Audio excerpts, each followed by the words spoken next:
Welcome in, everybody, to Extreme Radio, the finale for the year, presented by GracePointe Healthcare. Go to GracePointeHealthcare.com, request your appointment online, mention you're with 8-Man Extreme. You get $20 off your new patient office visit fee. GracePointe Healthcare, modern medicine the old-fashioned way. Spencer Thompson, Isaiah Austin, James Shannon in studio. This is the end of our 2018 broadcast for 8-Man Extreme. So it's amazing to think just feels like a few days ago we straight up were saying, all right, season about to get started, let's go. And then now season's over officially with the All-Star game done. But it does feel like it's been a long season. Now it's over for 2018. Maybe you're the only one, Spencer. Maybe. It's weird. It's a weird sensation. Like, it's like, wow, that was over quick. But at the same time, it's like, that really took a while. Like, I don't know. Like, it seems like it was over quick in terms of like I don't know. Like it seems like it drug out in terms of like, because we're constantly working and doing stuff, and now it's like, wow, it finally slowed down. But at the same time, it's like the season itself flew by. Yeah, I don't know. It's weird. It was one of those crazy days. Don't. So the All-Star game, Team Brown became the first team to get a W in the All-Star game, the first away team to get a win in the All-Star game. Somebody didn't post the scores on social media, so I don't remember the exact scores on that Really? one. Are you serious? Yeah. It was 22-6. 22-6. It was one of the. You know, that reminds me. There was a similar game earlier in the season. It was 22-6 at halftime for another game in the regular season. But did that game have a bet on it? I think it did. Okay. Did we have a bet on it? Yeah, I'm pretty sure we did. What was the bet? If we're talking about the FCA FCS game. Oh, I thought you meant the. I legit thought you knew what we were talking about, and you were just like playing dumb. Mm-hmm. And then you're like, no, I'm actually working on something that y'all will know about here in a few minutes. Yeah, you guys will know. Right. So what was that laugh? Hey, it's my mischievous laugh. Hey. Anyways, so All-Star game 22-6. The Junkyard Kids. Or whatever. Okay, let's move on. Whatever it's called. All right, that's been enough. Kids. Let's get going. 22-6. Team Brown got the win. Prevented. At least there was a shutout prevented by Team Rollins to get that touchdown in the fourth quarter. Matt Bowden with the touchdown throw to Jacob Gurley. Yep. Bowden. You said Bowden. Matt, number 7. Exactly. I was watching the All-Star game today, and at one point Spencer goes, "Bowden, that's Bowden." On the road. No, I had to trip myself up on that again. Thanks to the Lancaster families for not correcting us on that the entire year until the consolation game. We appreciate it. But yeah, Team Brown, fantastic amount of stars on their side of the ball, Isaiah. And you, during practices, you immediately looked at me right when you got on site. You looked at both the teams. You looked at me and said, This isn't even close. And it turns out you were right. It wasn't even close. Yeah, and actually, at that point, I was going for the team. So I thought that the team that won absolutely won because I saw Preston Sloan ran a go route, and I've never seen somebody that quick in my life. He's quick, dude. So you know what we didn't do? We didn't get him and Gage Holman to race. I regret that immensely. I think Preston Sloan would have won. We should have gotten He's lightning fast. They both made plays yesterday. On the same team. We should have made him race.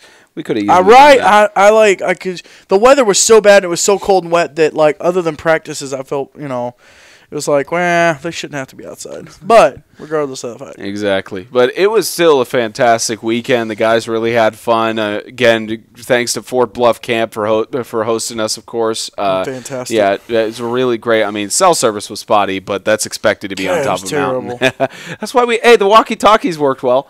If people actually had them on their belt clips. James. And didn't break belt clips. Yeah, exactly. Hey, I always had my walkie-talkie with me. No, not always. You sometimes you left it. Isaiah. No, you left That's it. true. Okay. I never had mine. So he never had his. No, yeah, Isaiah never had his. But fun story. Yesterday, the day of the All-Star game, we were scrambling around because somebody forgot the lapel mic in their car, and so we fortunately Fort Bluff had another one that we could use for the officials. And the module that we had, the receiver, was a newer model, and so they just gave us the microphone and not the actual, the module we had was up to date, and they only gave us the actual microphone itself and its belt clip. So I had to go all the way to the chapel to get something. But I was trying to get in contact with James, and he wasn't paying attention. And apparently he didn't have the belt clipped on his thing. Yeah, I see him. He's talking to a parent. He's talking to some people working the sidelines. Doing his job. Yeah. I was actually putting a chain gang together, if you must know. You didn't have the point is you didn't have your walkie-talkie on at that point. Anyways. But okay, Mister, not get up till 10:30 in the morning. Hey, I needed my sleep, and at least from what people told me. Well, it certainly wasn't for beauty. Probably not. Probably not. 100%. Hey, the roast continues. No, yeah, that's what happened at the roast. We were like, okay, guys, roast me, and one of the players just went, Spencer, you're ugly. Spencer was devastated. No, I wasn't. My goodness, you guys all kept looking at me. Even the players were saying, "Oh, look, Spencer's crying." It's such a thing. I wasn't. I legitimately wasn't. It was just a stupid insult. The roast worked. There was onion in the room. It wasn't even a roast. It was just straight up. Someone said, "You're ugly." That's not a roast. That's just an insult. Spencer, it demoralized you. No, it didn't. Yes, it kind of is a roast. You're assuming what I think, and I'm telling you the truth. I wasn't demoralized. I actually had some pretty good, guys roasted me pretty good. Yeah, it was pretty good. Roast. That was pretty good. Someone asked, they were like, so which one hurts more, no one listening to your show or having less than 30 snaps in high school? That was pretty savage. Yeah. I had to go, I was like, that is a true roast. But then I returned with, jokes like, and of course we didn't record this because we, whatever, but I had jokes like, Riverside is a super hospitable, super great place to play. The people are so hospitable. Riley Hall is won the hospitable MTAC Hospitable Award of the Year. Just the way he welcomed everyone in the end zone. It was great. Yeah, it was fantastic. I said Jacob Gurley had an 81-yard interception return for a touchdown against the Heat. That's more yards than Matt Bowden had the entire postseason. Yeah, fantastic All-Star game. A lot of Taco Bell was consumed by all the guys. Oh, my gosh. Taco Bell was awful. That Taco Bell was awful. You had a problem with it. Nobody else It was did. always cold. It wasn't cold for me. You're so extra. You didn't say it was cold when you and I went down to the Taco Bell. The margins were just off on the the AM Crunch wrap. The margins were off. He's just talking individually. He's like, the margins were off. Could have eaten the breakfast at the camp, and it wouldn't have been off. We had biscuits. I had to get my beauty sleep. We had biscuits and gravy and sausage and eggs on game day morning. And then the other morning we had pancakes and sausage. The pancake, it was little pancake bites. Anyway, the food was great. I liked the food, actually. I was pretty down with the food. And just a fantastic weekend for the All-Stars. A lot of guys. It was interesting. South Haven and Swanee have never played each other, and those guys got along great. They were best friends. They were. Yeah, and so Savar and Nicholas Ambrose, they got along with the Swanee guys. Tillman, they did Matthews. A fake jersey swap. That was the best thing ever. Yeah, they were all fantastic. So again, thanks to Fort Bluff for hosting, all the players, and especially the coaches, Jason Bragg and Don Brown leading their guys very well. Colton Rollins and Tucker Brown as well, the alumni captains. They all Let did me fantastic. say this too. If you are not a senior and you played at this All-Star game this year, just because you played this year does not mean you'll play next year. There are guys that played last year that were not in this game, so let that be a warning to you. Well, more so, just put up the stats. Don't put yourself in a situation to where you're wondering if you're going to be invited to the All-Star game or not. Yeah. Oh, man. We're watching the Seahawks-Rams game. I got Goff, man. He's focusing on his fantasy stats a little bit too much here instead of his 8-man stats. But my 8-man stats are great. Yeah, trying to hope that he becomes the national champion of fantasy football, which is not going to happen. But the Lightning for the Evangel Christian School became national champions of the 8-man football world, 36-20 win over the Christian Community Colts. And Isaiah, you and I had the fortunate blessing to call our first national championship together, and for 36-20, the Colts had the lead at halftime. They were able to take that lead going into the half, but right from the opening kickoff of the second half, return for a touchdown for the Lightning, and from there it was the Lightning just outscored CCS. I believe it was 38. They outscored them 38-6 in the second half, but CCS. Or 36-8. Sorry, 36-8 in the second half. But CCS was up 18-8 at one point after that kickoff return for a touchdown. They were. But look at what they were dealing with. They had Derek Jefferson out, Micah Jones. No, it was 20. No, it was 18. Yeah, it was 20. It was 20-8. No, at the halftime, it was 12. It was right. 12 it was 12-0, and then the kickoff return, and then CCS scored. Brooks Pugh with an inhuman game, like an unhuman, like Superman-like game. Yeah, and of course, but Jackson he can Dotterer only do so much. Yeah, Jackson Dotterer. Good news is, what I'm hearing is no broken bones, so that's a good sign. What's it looking like? Do we have any? Yeah, I think they just said no broken bones. It was something. He's see the doctor he was bandaged up coming out of the tent, so he had he at least had something going on. But apparently, no broken bones. Maybe just a hairline fracture or something. But I'm sure that Dotterer will recover fairly well. Was he invited to the All-American game? Yeah. So Dotterer, I'm sure he'll hopefully be recovered for going into the All-American game in a month and a half. But, I mean, Isaiah, just an amazing game for the Evangel Christian School Lightning. And the Colts, of course, it flip-flopped on the years. They lost in the MTAC championship, won the national championship, and now they won the MTAC championship and lost in the national championship. So I'm sure that it's going to be just for CCS, of course, it doesn't necessarily reflect who they are just to lose in the national championship, because the direction for them is only going up from here, especially with the amount of returning juniors they have. Yeah, and congratulations to Evangel. But Tyler Henderson, after those 2 kneels at the end of the game, had negative yardage in his total offense in the game. He wasn't impressive, but he didn't have to be. Dawson Humphreys and Noah Shears were like the guys that we kept, and 60, whatever 60's name was. I don't even know, because I don't care. It's Alabama. Now, of course, we could expand Alabama, and then I would really be down with it. And obviously, we always hope that more teams, come into 8-man football, and we'd love to cover them, and that may be something that comes up this offseason. But number 60 for the Evangel Christian School Lightning was Samuel Graham, senior. Okay, Samuel Graham, yeah. Yeah, he's also a kicker. Yeah, he was their kicker, just another one of those guys as well. But I mean, congratulations again to Evangel Christian on what they were able to accomplish there out in Dayton, and I mean, especially you were right about the quarterback Tyler Henderson. He didn't have to show up. He's been. I mean, I was sent a highlight film prior to that game or at least I was looking at highlights on him. Man, that man. Tyler Henderson, as a senior or as a junior, actually, he's got one more year to prove himself even more in 8-man football and potentially to go to Division I. Because he's got the skill set to be able to advance to the next level of football. Yeah, he's big. I wasn't impressed with him.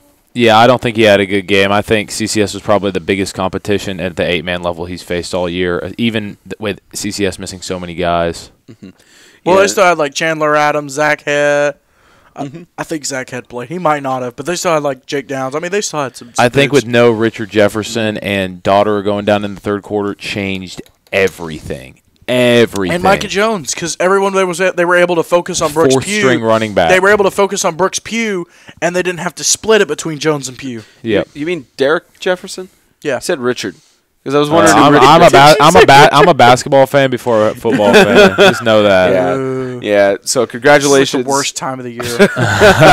Well, it's the most horrible time of the year. All right, come on, Spencer. Congratulations to the Evangel Christian School Lightning on their national championship and to their MVP Noah Shears. Fantastic for them.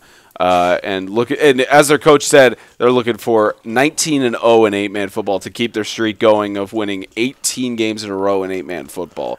As a segue, who predicted the state and national championship games correctly? Who predicted the consolation game? You can have the consolation game in the playoffs. Who predicted the state championship and the national championship right? James did. Okay. Mm-hmm. Hey, and what was your final tally for games with Jonathan Thompson? Since we're at the end now, what was your final thing? I think I lost by 5 or 6 games. But again, I picked the championship games right. Yeah, so and again, you picked those preseason and stuck July. by them. I know people you said were used as a cop-out. No, you didn't change I decided to be honorable and not just flip-flop with my picks. So, in other words, next year, you're going to predict week by week. No, I'm still going to do it. You're still doing preseason? Because I didn't do terrible. Here you go. Okay? So, I predicted, I'll start at the top. I predicted Webb would be 2-6. They finished 7-0, so I missed on them. Mm-hmm. Pretty bad. I predicted CCS at 7-2. They finished 9-0, off by a couple games. I picked Lancaster exactly right, 7-1, 7-1. Now I missed the game that they would lose, but I predicted their record perfectly. Heat I had at 8-2. Obviously they finished 5-5, so missed on that one. Riverside Christian I picked at 4-5. Riverside finished 3-6, so I was off by a game. I predicted Bowling Green Christian at 4-5. They finished 6-3, so I was off by a couple games. FCA I said 2-6. What did they finish? No, hold on. Did I pick FCA 2-6? That makes no sense. Did they finish 3-6? Yes, I think so. I know they beat Swanee. They beat Swanee. No, I predicted them 2-7. Sorry, 2-7. I wrote it down wrong. So 2-7, and they finished 3-6. So off by a game. Swanee, I said 3-5. Swanee finished at 2-6. One game. South Haven, I missed on. I said South Haven would be 6-1. Obviously, they were winless. Classical, I said 1-7. You didn't like that prediction. I was off by one game. Yep. I thought they would, and they could. There was one game they could have won, and they didn't win it. Mm-hmm. Sacred Heart, I said 2-6. They finished 4-4. So, So, and then the other one, Lighthouse. I said Lighthouse would be 2-7, and if you count their wins, they were 5-3. So if you look at the games like within one game, like if they had just one game. If you want to talk about complete misses, I missed Webb, I missed CCS, I missed the Heat, I missed South Haven, right? Bowling Green, I'll say I missed Bowling Green. I missed on Lighthouse and Sacred Heart. So I missed on 8 out of 12. 8 out of 12. If you go within one game. You're holding up 7 fingers to me. Okay, 7. So I missed 7 out of 12. If you want to go 2 games, so CCS, take them off. Did I say Riverside? No, I left Riverside on there. Take Bowling Green off, because I finished within 2 games for Bowling Green. And then if you want to take, Swanee was right, so 5. So within 2 games, I predicted 7 out of 12 of the teams correctly. Mm-hmm. What about you, Isaiah? Your preseason. Can I see the final records? Yeah. So I can compare. Look at. All right, there are a couple teams I was dead off, but a couple teams I was pretty spot on. Yeah. Lancaster being Let's see if you did better than me, though. Okay. And Tennessee School for the Deaf, I had 4-3. They only played 4 games. So these are final. Yep, these are final. Okay. Yes. So Bowling Green, I had Bowling Green going 7-2, and they went 7-3. So I was dead on, except for I didn't have a bowl game or anything. So okay. Well, just do regular season. Do it without postseason. Okay, then that'd be 6. They went 6-3, but I had 7-2. Okay. I had CCS going 7-2. They went 9-0. Mm-hmm. I had Lighthouse. I didn't know about Michael Bond yet. I had them going 1-7. They went 5-3. Okay, yeah, so they recap. 5-3. So we completely missed on Lighthouse. Yes. What was the one you said before, South Haven? CCS. I got CCS. You picked them at what, 7-2? Yeah. Okay, so we were within 2 games of CCS. Okay. I had South Haven going 7-0. Okay, so we missed on South Haven. Bad. I know you missed on Classical. Yeah. Not as bad. Not terribly, but pretty bad. Sacred Heart of Jesus, I had going 1-7. Okay, so you missed on Sacred Heart. Because no logical person could have expected that, honestly. Before the Jamboree. Yeah. Tennessee Heat, I had them going 6-4. That was pretty close. They went 5-5. Okay, so we'll count it. Closing them. Okay. FCA, I had them going 4-5. So within a game. Yep. FCS, I had them going 4-4. Everybody got injured, and then season went to crap halfway through the first game. What did you pick for Webb? Webb, I had them going 2-6. Okay, so we both missed on Webb. Uh-huh. The big breaker, the tiebreaker. What's the tiebreaker? Well, Riverside, I had Riverside, I had them going 3-6, and Riverside did go 3-6. Okay. Swanee, I had them going 6-2. They went 2-6. I thought Jalen Tillman. So you missed on them. So I thought they'd give Jalen Tillman the ball. That could have been a big difference. So this one's not the tiebreaker. The tiebreaker is Lancaster. And I knew you were going to bring that up, and I knew even when I'm not even halfway through my prediction, say, "Oh, we got to go to the tiebreaker, Lancaster." We already knew it. Lancaster, I had them at 2-6, and they went 7-1. So you missed completely with outside of 2 games. You missed on 7. I missed on 5. One thing that I learned this year in 8-man from not a player but a spectator is how much it really does change going from 11-man to 8-man. I didn't realize. Yeah. I did not realize that. I thought there would be an adjustment period, but there's really not. No. I'm glad you bring that up because we actually do have news that there's no adjustment. It's like I feel like teams coming from 11 like take it. I don't want this to come. Oh wow. I don't want it to come. I wasn't tearing up. I got like a sunflower seed in my throat. You want to talk about it? Sunflower seeds. It's not. I don't want this to come across wrong. There's not an adjustment period. There's an adjustment period for other teams because I feel teams going from 11 to 8 take it so much more serious. Yeah, and it's a different. It's for most times it's a different mentality and environment. Right, yeah, that's what I'm saying. Like with the weight programs, everybody working out in the off season, training, film. It's just a whole different breed. Exactly. Yeah, it's funny you mentioned that. We're gonna get into previewing the off season first, but of course we do have to talk about with the All-Star game. We're gonna post some graphics on our social media in a little bit, and maybe tomorrow morning. Let's just do it tomorrow morning. Let's do it. It's time to announce our All-Star game offensive, defensive, and overall players of the game. Oh, we can't make this a surprise. No, let's do this right now. All right, so we'll let's drop it. Let's get it out there. Before we do this, wow, don't go ahead. Jeez. All right, so let's move on. Hold on. Before y'all do that, we have to say something about what today is.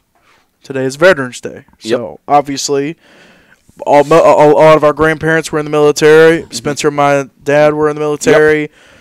We have a lot of connections. Forces. There's a lot of 8-man players like Saban Deemers.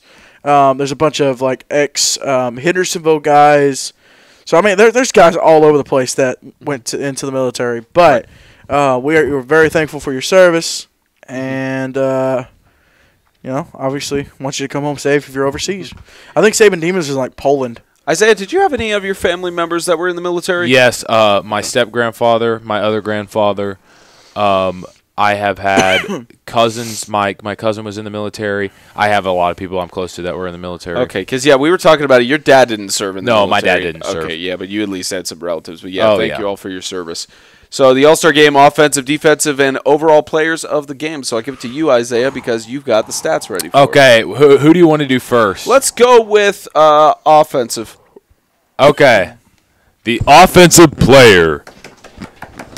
The 2018 Extreme All-Star Game offensive MVP goes to Tanner Brown. Congratulations, Tanner. Offensive player of the game. 8 of 16, 230 yards, a touchdown and an interception. And rushing, 5 rushes, 67 yards and a touchdown. 297 yards of total offense and 2 touchdowns. Yeah. What did he do on defense? He didn't play much D. Okay. Yeah. I don't know if he got a tackle. Nah, he was. I can double check here. Yeah, to recheck the stats. No, he didn't. They didn't play him on defense. Okay. Yep. All right, so now defensive player of the game. Isaiah Austin with the announcement. Drum roll, please. Your 2018 Extreme All-Star Game Homer! defensive MVP goes to Josh Austin.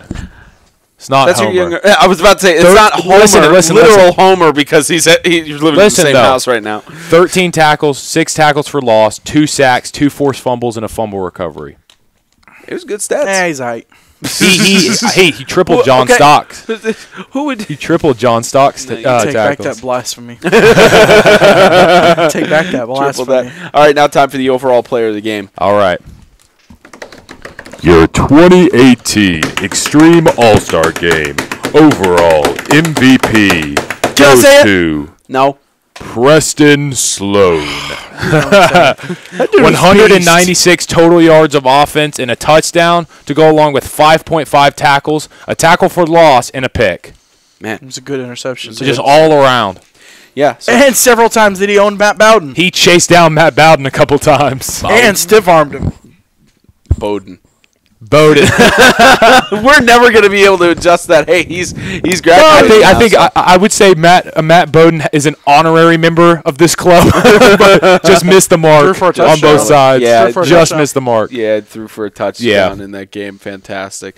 All right, so it's time for us to get into doing a slight preview of the offseason. We're not going to do last year of like we're excited about certain players and such going forward because things change. The only things, here's what we can tell you. The Webb School, as we've heard from their coaches, their AD, and several of their parents, they are moving up to 11-man football. That's their plan. After getting second place in 8-man football and playing their 11-man scrimmage against Middle Tennessee Christian School, the Webb School feet are going to be an 11-man team next year. They're likely going to be in the East Division of TSSAA. I think AA is what they're looking for, AA1, something like that. But they'll be moving up to 11-man, and we're gonna miss them because the Webb School was fairly competitive in the years that we covered them in 8-man football. But best of luck to them on going to 11-man. 2015. Mm-hmm. Since this is Extreme Radio, do we get to do Skip the Sensitivity?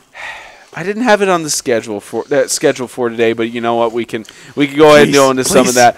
Yeah, James and I were talking on the drive back over here to the studio from Dayton because Isaiah went back last night. We actually drove back in today about an hour before the show, and man, I gotta tell you, James is ready to give his piece. He has his piece. I have a hot take. So skip the sensitivity on here. Don't do it. You guys know the disclaimer. Don't do it. They don't have to know the disclaimer. They know it already. It's James' opinion. Let's go. Oh gosh. Okay, listen.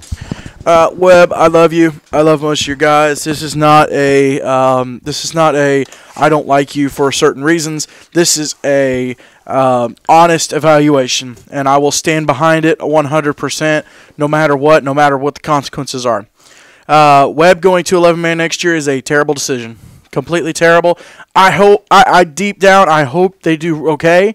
I hope they do fine. I do not agree with the decision at all. I think it's a terrible decision. You look at their roster, and they've got a good quarterback in Avonte Harris. They've got Shamar Frey coming back for a year. Hang on a second. Looking up some quick statistics. Yeah, I'm pulling something up real quick. They're going Division II, Single A, which isn't a great division. But and they're always like, okay, well, we can bring more players in next year. That's fine. Next year, if the roster does not change, and again, they're only like, they're like, well, we're gonna get more players in. That's fine. Their roster next year is gonna have 1, 2, 3, 4, 5, 6, 7, 8, 9, 10, 11, 12, 13, 14, 15, 16, 17, 18 players on it, minus getting any new players. They're going to have 18 players on their roster. Terrible decision. Again, I hope they do all right. But I see Grace Baptist from Chattanooga. I see DCA, Mount Juliet Christian, Friendship Christian winning big because obviously more than likely they're going to be in the East Division of Division II Single A, and I don't think that it's a good move. Middle Tennessee Christian is going to kill them, but that's my opinion. So another hot take. Isaiah, you got anything on Webb moving up to 11-man? I don't think that they're going to win many games next year. I'm not going to get too into detail about it because my opinion and my research on it is not nearly as strong. You also played in the South, so you're biased. What is that? That has nothing to do with it. I'm not looking out for my South brothers. Wouldn't it be less biased? Wouldn't I want them out of there? They're winning games. Anyway, no, but in all honesty, like if they're competing against teams like Mount Juliet Christian and stuff, they're going Middle Tennessee Christian, Friendship Christian. Christian. That's going to be bad. It'd be bad. Yeah. So what's your? I was about to mention something. I was about to mention next about league scheduling, but what is your other hot take? Speaking of scheduling and the league, Another hot take is that Ezel Harding Christian School will be playing 8-man football next year. I'm calling it right now. And Grace Christian in Leapers Fork, who was previously 8-man, needs to come back to 8-man football in the MTAC. They are terrible at the TSSAA level. And I miss playing at their field. They got a good field. Yes, they do. I know you got Rusty. I know you got Rusty Smith. I know you got people up there that look down on 8-man football. You got to come back. I love the whole setup there. It's like Six Flags over Jesus. It really is. Oh my gosh! Wow. Sheesh. Yeah, Grace Christian. Grace Christian. If you want to make the decision, come back to 8-man football. Grace Christian, Ezel Harding needs to come back. Webb does not need to go. We need to go up to 14 teams. We need to move Ezel Harding to the north. Let's see. Grace Christian to the south. Let's see. Yeah, Ezel Harding to the north, Grace Christian to the south. Go 16 playoff. That's what needs to happen. Yeah, I know you want to do the 16 playoff. But according to multiple sources, at least what the supposed plan is, MTAC is supposed to take over scheduling next year to at least at this point, which would supposedly help with the tie-breaking scenarios. They want to take over scheduling, and obviously the rule is right now you have to play every team in your division once, and then you have to play 3 teams from the other division once. That's the current rule. Obviously, we know your take on it, James. Terrible. Terrible. Right now, that's the general message we're hearing from multiple sources around the league is that they want to take over scheduling, which would maybe make the scheduling meeting obsolete, because that would technically be a board meeting. Pretty much. But at least as far as we know right now, February is supposedly the scheduled, I think, winter meeting for the league. They may decide to do scheduling there. I'm not sure, but it depends on how the board it has general consensus on that. League still has to give a good reason for not using points against as a tiebreaker. At least from your take on it. That's my what take. They do. That's fine. I think it should be point differential among common opponents with a cap of 35, which is the. That's what I've been saying all along. Is that it's instead of just pretty much the same thing. I do think either way. I think that me and James would be on the same page with the fact that it needs to be on the field, even if it is a little bit unfair, because at least it's a little bit fair. And it needs to be points against. No, it does not need to be points for that way. Now, granted, if you're in a 3-way tie with 2 other teams, obviously that's how it works. But those teams, you obviously did not blow them out more than likely.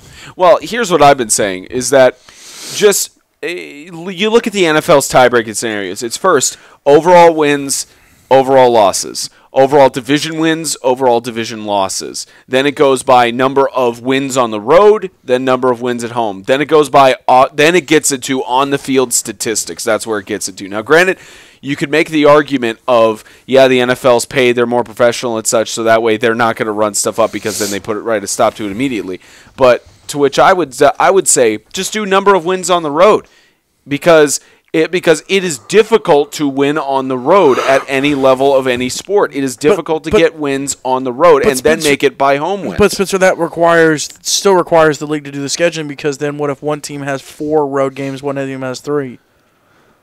It's still the amount of road wins. The tiebreaker should not be something that's predetermined before the season. It should be the tiebreaker should be results from the season. The problem is, the argument against that is coaches running up the score.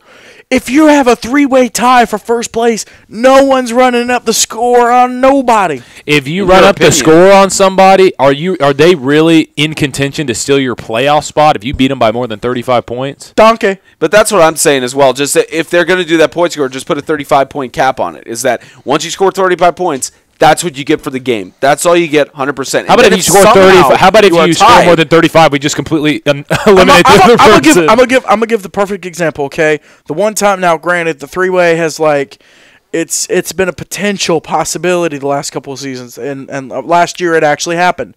FCA beat Swanee by 17 points. Swanee beat Webb by 10 points. This is not with running the score up. Webb beat FCA 3 points. So 17 points was the highest they got. And that's without running the score. I mean, you guys could FCA have run the score up more than 17 points? Against FCS? You and Trent were there. It was you and Trent. Against FC. No. FCA Swanee.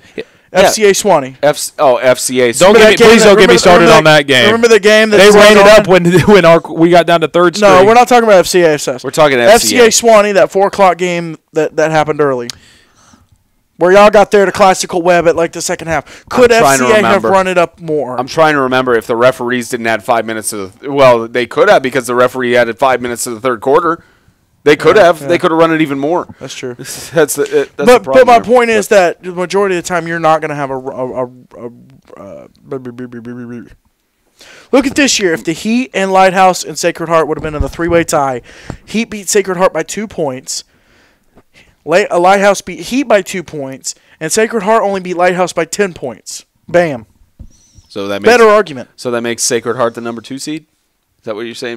Because they beat him by 10 instead of 2? Right. So then who makes the bowl No. spot? Sacred Heart would have allowed.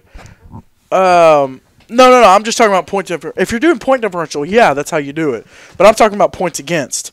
But I use the point differential as the point of if you have a three-way tie with other teams for a playoff spot, you're not running up the score on anybody. I'm just saying. At least at this point, that's what it's looking like. As the league is going to take over scheduling instead of potentially just putting it on the field. At the moment, it's looking like they're having it predetermined by the games that you are assigned. We'll see if that is made into a reality. We're not sure about that at this point. Hopefully, it's not. But we're of course looking at that, and we'll see what happens in February with the scheduling meeting. And, of course, Isaiah and I are going to be on call for the All-American football game for the National Athletic Association of Private Schools, which is right now set to be on Sling TV and Dish Network as well as Facebook Live. Potentially going to get it on one more network that would make it on every cable network, but that has not officially been confirmed yet. So Isaiah and I are really excited to call our first game on television, and national television. If they can secure all of the stations, this could be a humongous break for eight-man football in the Southeast. Exactly. Humongous. Yeah, it's already starting. James, that thing about about one of the states that we heard recently. I think it's on the hush hush right now, so we might. I don't know if you want to talk about it. The thing about that state that is a little we'll wait. All right, we'll wait on that. We'll wait on that one. So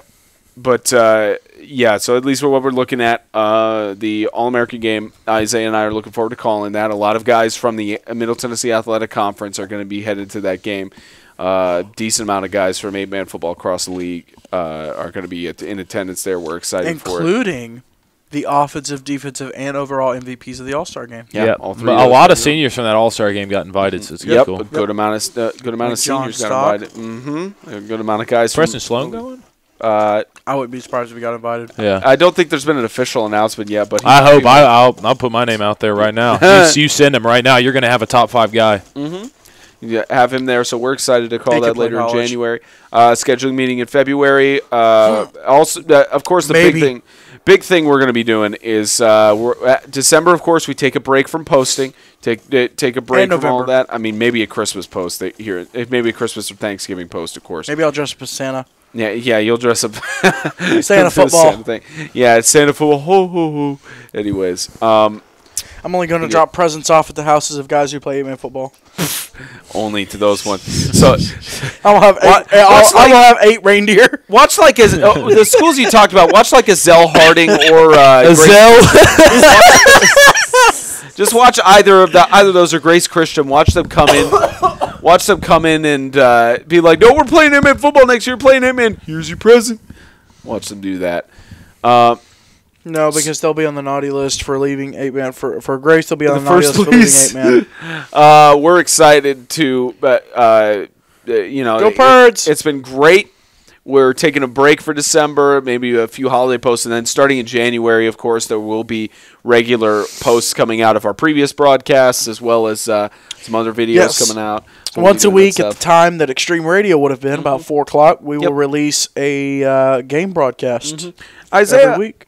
Just to give an update to people, when do you think they'll be able to see the highlights from the playoff games, Consolation Championship, All-Star Game? When do you think those highlights are going to be You're coming putting me on the spot. I'm just asking because I'm sure some people. I think me and James need to discuss it, and I will get back to you. It should be next season. Okay. Like to hype people up for the season. Some stuff needs to be released, though. Okay. Yeah. So we'll figure that out. Yeah, but we do Isaiah need to take some time off. But there will be good material coming out. Okay. Yeah. Oh! He just doesn't know at this point. I got something else to He throw. gives a big oh. All right, James. Shameless self-promotion. Everyone has been asking, and of course, like last year, this week we'll work on getting an online store open so that you guys can buy merch from this year's All-Star Game. Of course, it'll have the logo on the front, roster on the back. Really good quality stuff. You can get long sleeve, short sleeve, performance, and hoodies. We'll be teaming up with BSN Sports to make that happen. So we will, within this next week, we'll have some info to y'all about, and we'll get y'all the links so that you can get your stuff ordered, get it shipped. Maybe you want to get something for Christmas for your kid or something. So we'll get that info out to y'all because we want y'all to be able. We'll also have our 8=11 shirt available on the store, and we will have a shirt with our logo on it, so you can maybe rep 8-Man Extreme. I actually saw quite a few 8-Man Extreme shirts, or our logo shirts, over this weekend. I saw a few people with it, and All-Star stuff too. That's really cool. Yeah. So we'll get the store open for y'all because we want some stuff too. So yeah, all of us are wanting our merch. I never got a shirt for the 2016 All-Star Game. We'll have to fix that. Yeah, you're gonna have to fix that for sure because I never got You one. didn't For throw that. me under the bus. I'm just saying. You back that bus up there, Hoss. Yeah. If I knew how to drive a bus, I would. If you knew how to drive, period, Mr. 75 in the left lane. That's called. No, he's Mr. 45 in the rain. Yep. Because it was pouring into the windshield, dude. I'm going to tell a story just because it's the last broadcast. You would have just pulled over. You know that. It's pouring down rain on the way back from Bowling Green. And Spencer is going about 12 miles per hour on the interstate. I said, Spencer, let's just stop. He said, no, it's fine. I would never stop unless I felt that I was in a dangerous situation for my passengers. Yep. You're going 15 on the interstate. If you just pulled over, it would take the same amount of time. We could maybe get some food. I wasn't going 15. I was going 45. No, about 45, 50. You do not have the same angle as a driver for looking at the speedometer. I was going about 45. I was going about 45, 50 miles per hour on the interstate going down with the rain pouring in. And I've driven in those conditions before. That's the safe thing to do. Put your hazard lights on, still go through. Okay, so this is the last show of the year, so let's do this. And hey, listen, in the spirit of Friday night, you would have just pulled over and been a winner. So that is our roast of Spencer. That his grandma drives faster than him. Okay, now we get to roast. She's crazy. Now we get to roast Isaiah, and then you guys can roast me last. Okay, so let's roast Isaiah. Spencer? I don't have anything to roast with him I other do. than he's I immature feel so at times. awful after I just roasted you. You don't have anything for me? You were just immature on the last weekend.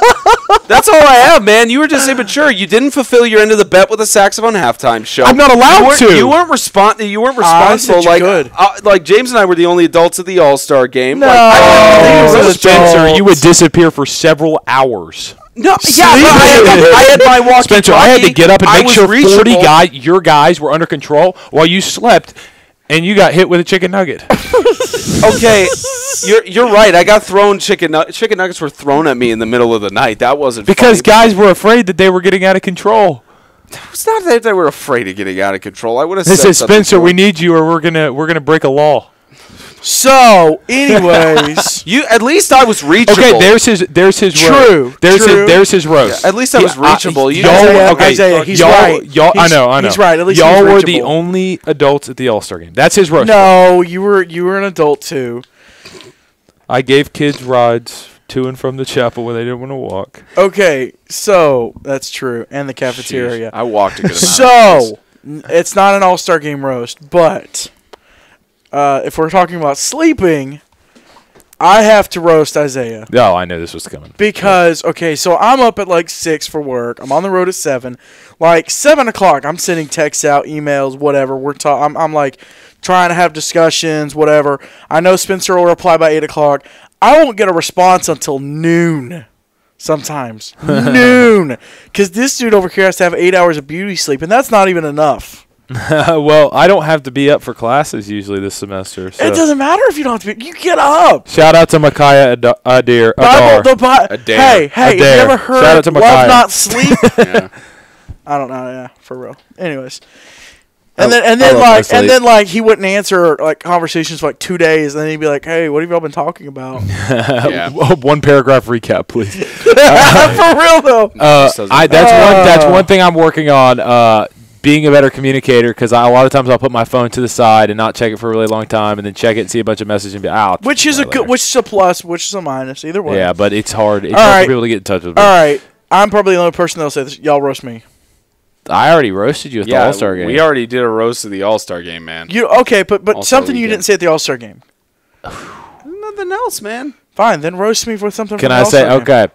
It's the 5th year of 8-Man Extreme, the 3rd year of the All-Star Game, and the 2nd day without a controversy or scandal from James Shannon. Make that 5 since the All-Star game. Yeah, we're on a 5-day streak. No, it's a streak, dude. That web thing might come back to bite us. Yeah. So you might want to just back it back down to 4 days. Yeah, well, technically it was 7 because there was something last week. You had to address it on the mock draft. Oh, with the yeah. CCS So technically it's Wednesday, Thursday, Friday, Saturday, 4 days. Yeah, so technically 4. But make that. Let's just reset the timer at 0 because the day counter 0. Yeah, it's like we have a sign here in the office that says we have had 0 days without James causing a scandal.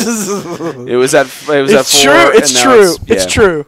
Yeah, it's been changed to that. Sheesh. It's true.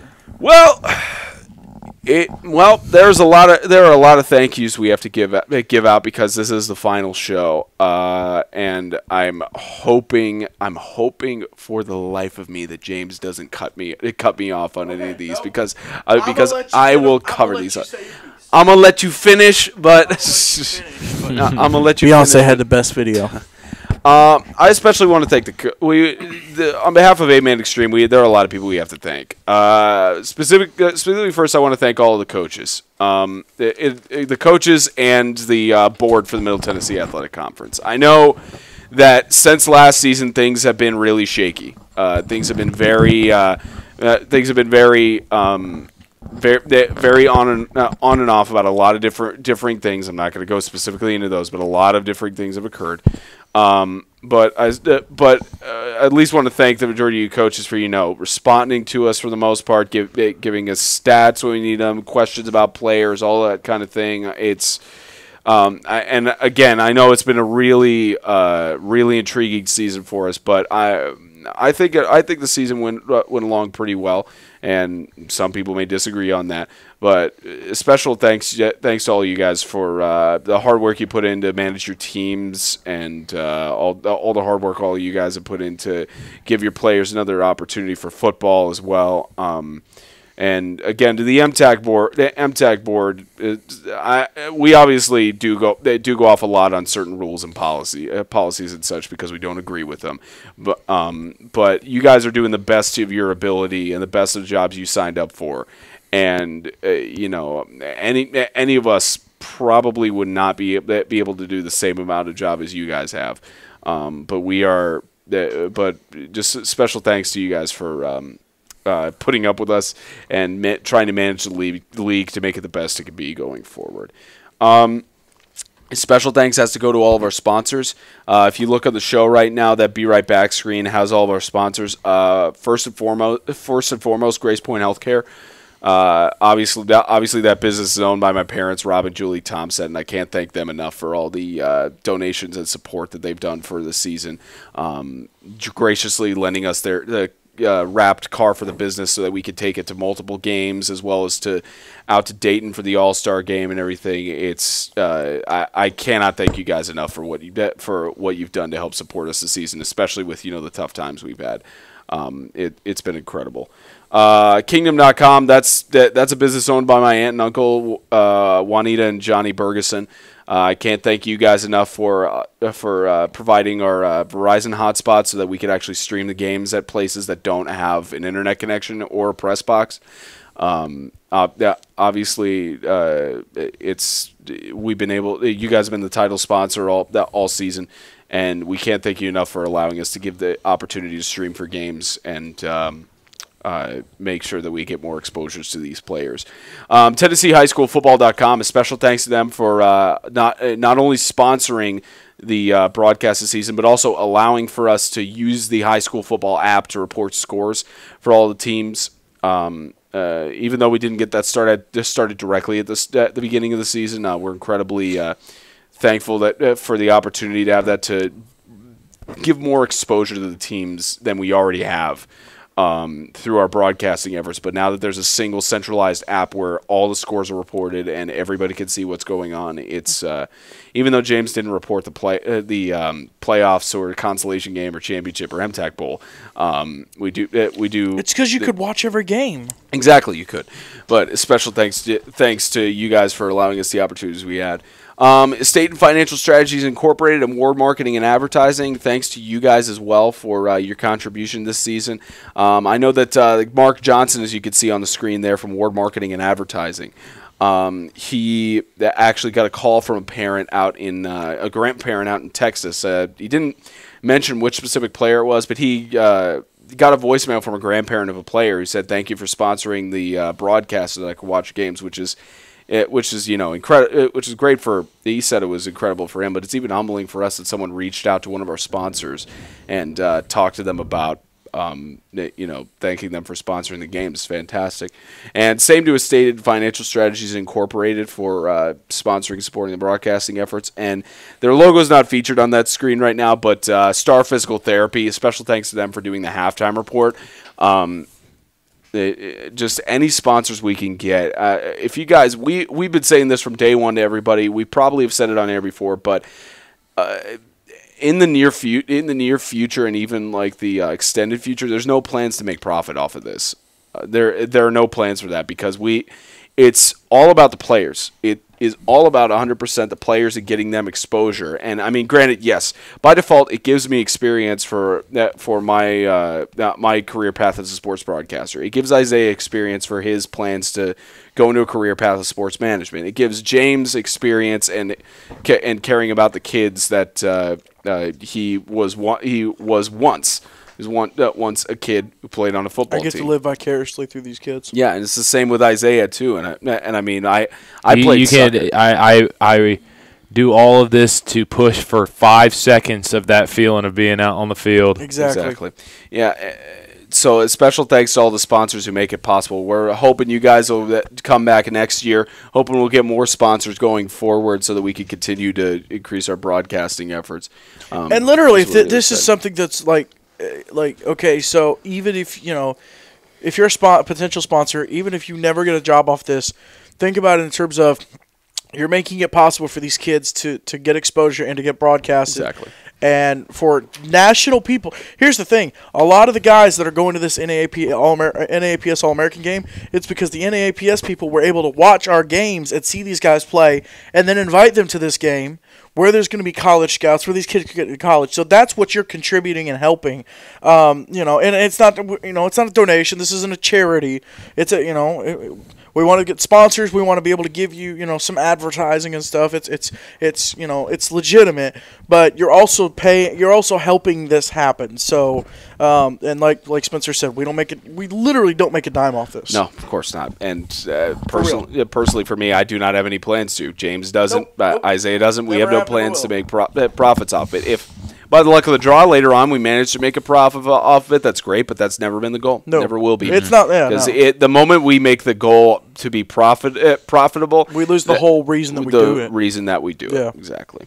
Next, I need to thank Cole Warren and John Trahan for lending their voices for Cole Warren lending his voice for the semifinal playoff game, because I know that we, as you guys know, we didn't have Trent Legate active this season. Of course, we will welcome him back at any time. He just decided to go to college and pursue his education, which is noble. And unfortunate that we didn't get to have him on the broadcast crew this year. And best of wishes to him. But a special thanks to Cole Warren for lending his voice for that semifinal playoff game between the Heat and the Webb School, so that Isaiah wouldn't go insane in the booth by himself. Because I remember doing that. I can barely hold play-by-play with another person. No, man, that happened with me last year when it was the Tennessee Heat and Madisonville Defenders game. I had to call a game by myself, and it was basically throwbacks to calling games at FCA by myself. It was just calling games in general by myself are almost impossible because I have to talk. It's literally talking to myself, even though I'm talking to the broadcast audience. It's talking to myself. So thanks to Cole Warren on that. A special thanks to John Trahan for lending his voice for the consolation game. I know that Isaiah and myself could easily have called that consolation game and then done the championship back-to-back, but it made it easier so that we could just relax, actually watch a game, and get some things done. Get prepped for the championship. And with how crazy that consolation game was, I probably would have passed out in the third quarter of the championship. Exactly, because the amount of excitement you would have had. Saw y'all trying to call back-to-back games yesterday. That was crazy. I mean, I got into my car, realized I was dehydrated. Yeah, I mean, we got just get into it. Yeah, we got to do it. It was fantastic for calling both those back-to-back games, but no regrets. Yeah, so special thanks to Cole Warren and John Trahan on lending their voices to at least make James stay sane. Even though James could hold his own if he did it alone because he has so many stats. I actually had a lot of fun doing it with John. Oh yeah. Yeah. John, really talented. Hopefully he joins us on the team next year. I would be down with that. Yeah, and Cole it would be great for him to join us on the team next year. Just any alumni players to join us next year. Come on. Yeah, it goes towards Tennessee Promise. You get to get sports broadcasting experience and all of that. Next, I need to thank Isaiah. I know that especially he was planning to go to Tennessee Tech. He did look at his financial situation and realize that it's more beneficial for him to go Tennessee Promise at Columbia State than it is to go to TTU and play and pay for admission there. But for those of you guys who don't know, all the highlights, Isaiah puts them out. Yes, they would come out on random days. Some are on Thursdays. Some on Thursdays. Some on Fridays. They'd come out at random days, but that's because he's making me pull my hair out. That's because he's a full-time college student. He's done highlights. He's done stats for players. He's run camera throughout all the broadcasts, and he has genuinely worked hard. He has worked very hard this season, and decided to go full swing with eight man extreme, and he only missed maybe a few Thursday and Saturday games on the season, but Isaiah completely has been one of the most fantastic colored commentators I've ever been able to work with, and I'm really looking forward to calling a game on television with you, even though the amount of nervousness I have for going into that is fantastic. It was a 2-for-1. We got a great worker, and Classical got to upgrade. You keep saying that, but yeah. Hey, we won 4 more games with me and him on the line together. Yeah, true that. I know James will say it plenty of times, but I can't thank you enough, Isaiah, for being such a hard worker and going full swing into this. It's been fantastic. It's encouraging to see other people jump on board. Exactly. Like that aren't getting paid for it. Yeah, I got on. Honestly, me and a teammate were wanting to hop on the show and pump up FCS football, kind of have fun with it and stuff, but and then it was you and Cole Davis we get on the show and talk for 2 minutes. We thought it was the most fun thing ever. We go over to each other's house. I go up to the All-Star game one year, and James says, "Hey, we need a color commentator." So I thought I asked you before then. I kind of stumbled into it accidentally, but I ended up loving it. Yeah, it's fantastic. Next, we need to thank Mama 8-Man Extreme, Monica Shannon. Everybody up in here. James's wife, because obviously everybody knows about the stuff that happened in February. Everybody knows about it, but things have moved on. James and Monica, from the interactions I've had with them, I would argue almost everybody that has interacted with James and Monica, the games they've gone to, their relationship could not be better. You guys are strong in your love and passion for each other. Well, there's never perfection. But Monica has been such a huge support to all of us. She's gone to several games with us. Luckily, I've kept her laughing at my stupidity, so she still likes me to be around. But she has been a huge support, especially at the All-Star game. She was taking care of her and James's 2 kids. On top of doing everything she did. Yeah, on top of all the other things she did with running gate and helping make sure the kids were in line, all that. So, I mean, it just all throughout the season, behind the scenes and such, I wish we could have remembered to have Monica do our makeup at the All-Star game. So she'll be doing it for the All-American game. Beauty Queen at Beauty Queen wanna be on Instagram. Yes, go to her Instagram. Shameless plug. Exactly. Completely shameless plug on that one. Special thanks to Monica and her support throughout the season. We could not be thankful again. Do you care about interject, or are you wanting to go? What did I say about interrupting? I've been on. Well, it's fresh. Go ahead. Go ahead. Since it's fresh. It's always go ahead. It's about my wife. Listen, it takes a special woman to put up with me because I am a knucklehead who constantly is in controversy, and I'm constantly doing something. Whether it's the show on Sunday, like being away for 5 or 6 hours sometimes, but usually just 4. Recording Extreme Talk on Tuesdays, sometimes games on Thursdays, games on Fridays, games on Saturdays, constantly texting coaches and players and these two knuckleheads and trying to get them to respond. I'm just playing. Constantly, I mean, during the season, it's go, and she constantly, sometimes not willingly, but does put up with it, and it takes a very special woman to do that and to want to be around and go to games and talk to people. So it takes a very special person. Mm-hmm.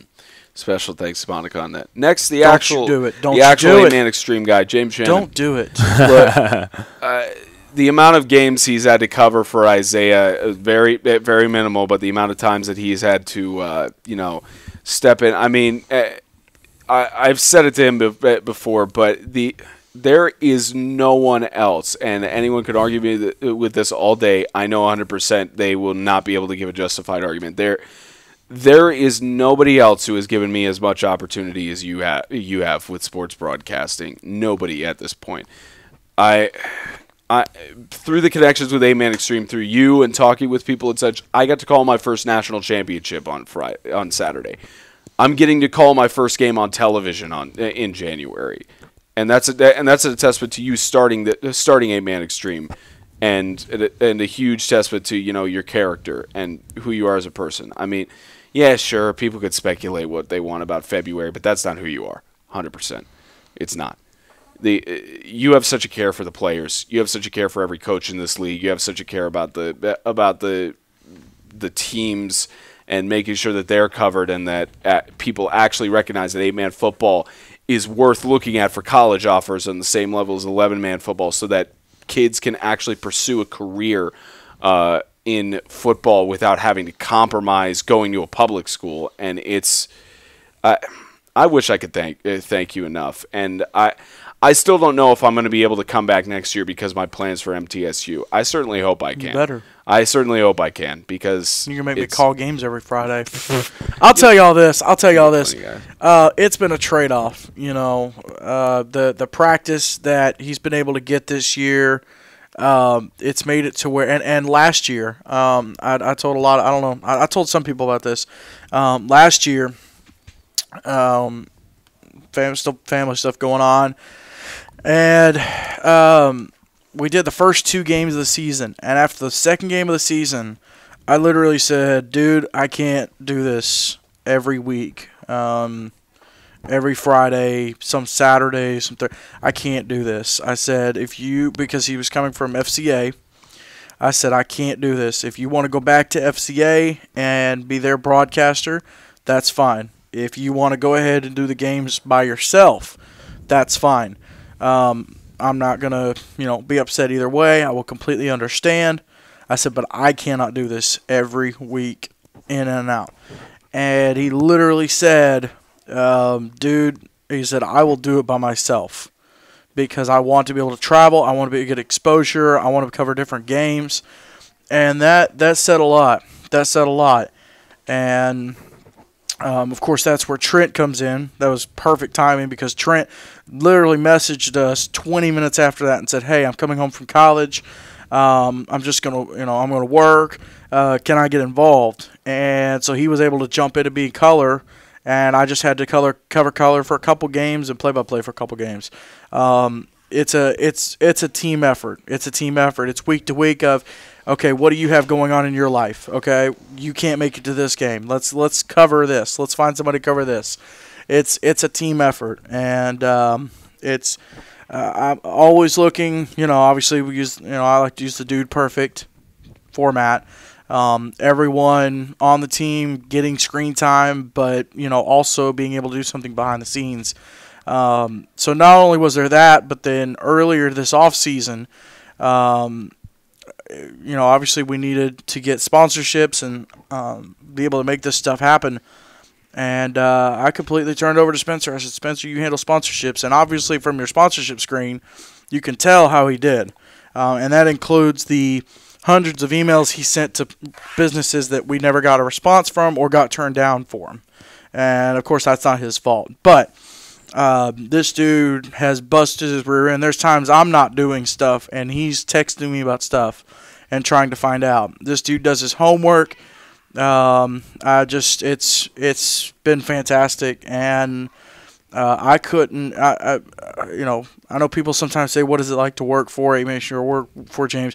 I don't consider you guys working for me. I consider y'all working with me, because it's truly a team effort to make this happen, something on this magnitude happen. And I echo the thank you to the coaches, the parents that send scoring updates every Friday night. That's what makes us be able to do the Tennessee High School Football app and do all those updates. A big shout out to our sponsors, obviously. Big shout out to Mr. John Williams of 615 Sports. The helmet pictures that you see every Friday and every game of the games we're doing, he puts those together and he makes those without a dime. So a huge shout out to him. Ken Maynard is another graphic designer that designed our All-Star Game logo and designed our pink logo. He's fantastic. He does a lot of great stuff. Designed our new T-shirts. Just like I said, everybody who makes this possible. People always say thank you for doing it. I say it wouldn't be possible if y'all didn't talk to us, because I've been in that boat where people didn't talk to us, and it's impossible to cover that school and that team. So for people to talk to us and interact with us, and not just shut us out because we say something negative about them, that's a huge plus and a huge appreciate it very, very much. It means a lot, and I'm looking forward to going to the All-American game and seeing what happens this upcoming off season. I really, really, really hope you're back, because that's a massive hole that's going to have to get filled somehow. And working a full-time job and having a family, it's holes that I don't know that I'll be able to fill. So, but again, no hard feelings if bigger doors open and you go for them, because what kind of good friend is really going to get mad that someone bettered themselves and got a better situation? So, there's that. Most importantly, James touched on it. Most importantly, James touched on it a little bit, but we really do need to thank the fans. Obviously, we have a unofficial goal each season of increasing our numbers. James was pointing out we had about 260 followers at the start of the season on Instagram, and we've raised up to about 500. Over 560. 560. We doubled. More than doubled. Got 300 and extra followers. The other goal that we set is, I'll kind of introduce it. Me and Spencer came up with the second show of the year, like right when the season was starting. We said, I feel like we could be at this goal. We hit it last night. 350 subscribers. And this is not us. We hit it last night. This is not us creating emails and YouTube accounts. No. I'm only subscribed on two of my YouTubes. Of course. Yeah, so we managed to hit our records there. I think Facebook got up to about like 200 likes, I think, something like that. Or Twitter is up to 300-something followers, maybe even 400 at this point. I don't remember what we started the season with Facebook. Facebook or Twitter. It was we've got a good amount of followers on there, and just big thank you to the fans, because obviously, we still do what we do because of the players, and it'll always be about exposure, regardless of, obviously we want people to watch it so the players are paid attention to, but it never comes down to how many followers we have on social media, how many subscribers we have on YouTube. We're just incredibly thankful that we've hit those goals. our direction, of course, is only going up from here, but it's not a priority for us to increase those followers, increase all of them. It's a matter of the kids. It does getting make more the followers. purpose of what we do, though, like trying to It's get encouraging. exposure. Yeah. It's encouraging for real. We want, it's encouraging for sure. So here you go. So Twitter, we started with 364 followers, and we currently have 457. So added 100 followers, almost doubled our Instagram, and we started the year with 184 subscribers. So we doubled our YouTube subscribers too. It's incredible. It's fantastic. And Facebook, I don't remember what we started at, but currently Facebook we're at. And of course, we have a Facebook for all you older folks that don't Hey, I use Twitter and Facebook. Instagram. Yeah, I use Facebook. I used to. 326 likes right now, so I don't remember what we were at the beginning of the year, but still pretty cool. Pretty cool numbers. It's increased. But yeah, a special thank you to the fans for making what we do, easier for people engaging with us on, how about all those Player of the Week votes, man? We started doing that this season. That was like and the All-Star voting too. That was like the greatest thing ever. Yeah, the How many All-Star votes did we hit? We had several I think we had 3,000. 3,000 entries. Yeah. On All-Star voting, which was fantastic, and we got the players sent. It was there like to have a fantastic 600 a game. day, which goes down to like 440 an hour. So like a vote every minute.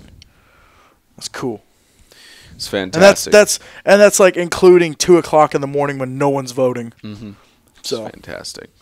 Well, again, thank you to the fans for all your engagements throughout the season and such. It makes us more motivated to do what we do, and we can't be thankful enough.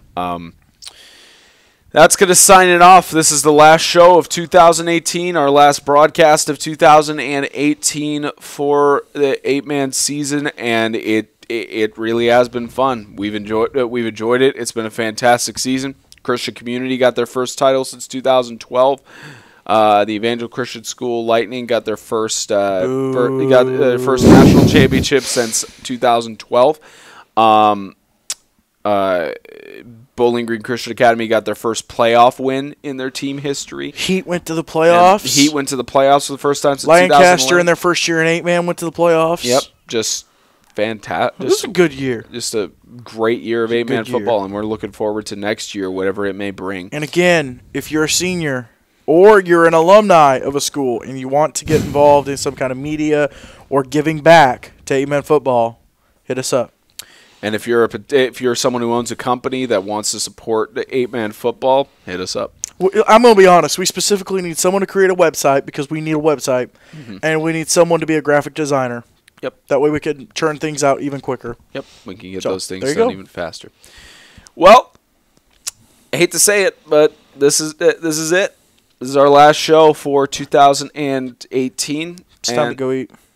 Isaiah, did you have anything else? You've been kind of quiet, buddy. You got anything else you want to sign off on? It was a great year. All right. If that's all you got, man, I'm fine with that. Hold on.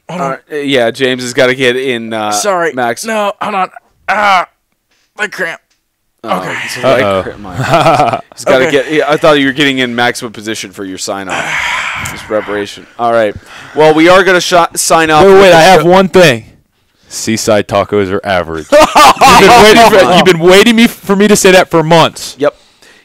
Well, you're supposed to say "change my mind" after it and give that. Seaside tacos are average. Change my mind. John Stock was the best defensive player in the league this year. Changed my mind. I agree. Isaiah Austin we'll move on average. From there. Change my mind. John Stock was the best defensive player of the year, but flopped in the All-Star game. Change my mind. That's the sign-off. Let's go. I will sick him and his flow on you. On behalf of Isaiah Austin, James Shannon, Monica Shannon, everybody who's helped make 8-man I have a better flow. Everyone who's helped 8-man Extreme be so successful this season. We can't thank you enough. We're excited for the All-American game. We are excited for what we're doing in the future, and we will sign off with the full theme song for the show. And, of course, James's signature. Thank you to everyone who came on Extreme Talk. Thank you for listening to Extreme Talk. Of course, and for Extreme Talk as well. On behalf of James Shannon, Isaiah Austin, Monica, thank you so much. We will send you off with the final goodbye of the year. We'll see you in 2019.